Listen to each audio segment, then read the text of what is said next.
course you've got a robot in your classroom.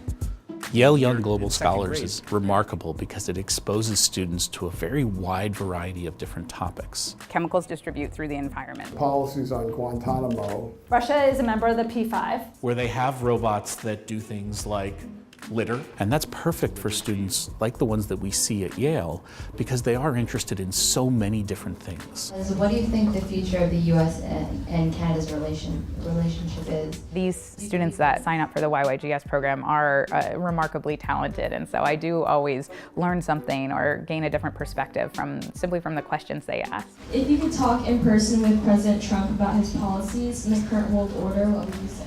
I've been with YYGS, I think, since close to the beginning. So in its early days, it was a smaller program, and I've really enjoyed seeing it grow and expand over the course of many years. The lecturers and the professors are all very well spoken. If you use waste materials and make energy from that, then that becomes sustainable. They stay after the lectures. There's two things that the smaller nations get. They've answered many additional questions that I've had. I think almost the best thing about this program, it's a lot harder to demonize people from a particular country or religion or group if you've actually met someone from that group. Now, Dr. King said, and I remember it from when I was the same age as these students, we don't judge people based on group stereotypes. We judge them based on the content of their character.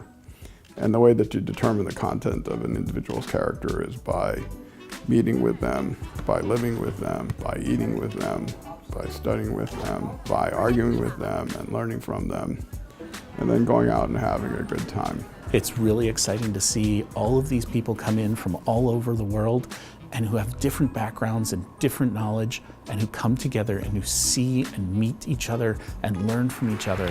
And just seeing that group come together, that's really exciting.